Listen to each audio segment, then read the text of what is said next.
Sí, Lorena, como tú decís, esta tarde compareció el ministro del Interior, Carlos Negro, y su equipo ante la Comisión del Senado para presentar su plan quinquenal.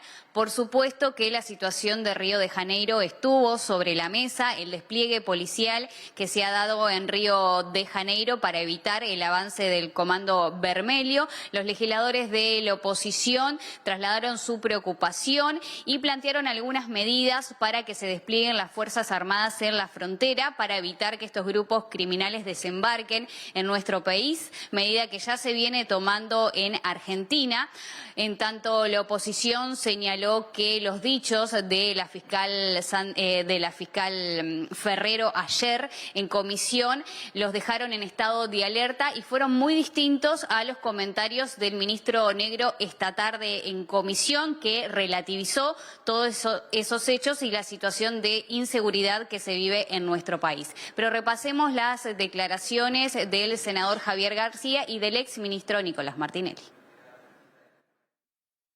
Para Javier García, es necesario incrementar la presencia de militares en la frontera con Brasil. La situación de Río de Janeiro lo amerita. Tenemos más de 1000 kilómetros de frontera con Brasil, entre frontera seca y lacustre y fluvial. Entonces, es indispensable que el Poder Ejecutivo, que el Estado despliegue, lo mismo que Argentina está haciendo sus fronteras con Brasil, obviamente en coordinación con la policía, pero pensar que esto es algo que sucede en Río y que no genera la eventualidad de fuga de bandas criminales hacia otro lugar y eventualmente refugiarse en Uruguay, puede participar de un razonamiento no real. Por su parte, el senador suplente y exministro del Interior, Nicolás Martinelli, pidió adoptar medidas ante la violencia de los enfrentamientos y sus posibles consecuencias. Yo ayer me comuniqué con la ministra Burlich, precisamente por este tema, para ver cómo lo estaban viendo ellos, y hay que verlo con preocupación, sobre todo por el efecto rebote que puede tener en el sentido de que este grupo organizado, Comando de Vermelho, que ahora tiene la favela prácticamente tomada por la policía, se le va a dificultar empezar a moverse. No pueden ir a otras favelas porque hay grupos rivales y pueden generarse más violencia, y que por lo tanto una de las posibilidades que a veces se da es ese efecto que van a los países fronterizos. Pueden ir a la triple frontera, pueden ir a Argentina, pueden venir a Uruguay, y por ese lado sí hay que estar muy atento y robustecer los controles nuestros en la frontera.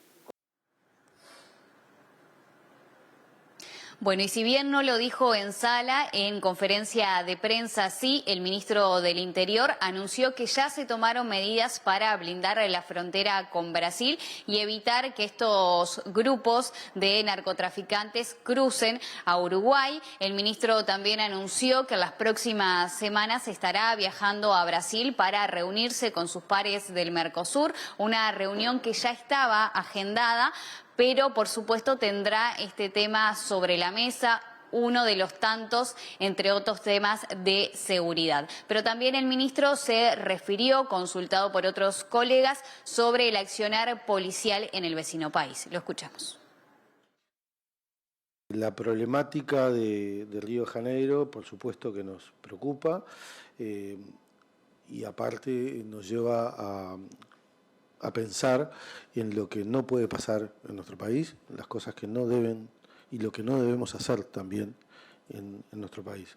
La violencia indiscriminada, que pudimos ver, las imágenes dramáticas de una violencia que se ejerció sin objetivos claros y que seguramente está determinando el fallecimiento y la pérdida de vidas de personas inocentes, que superan las 120 a esta hora.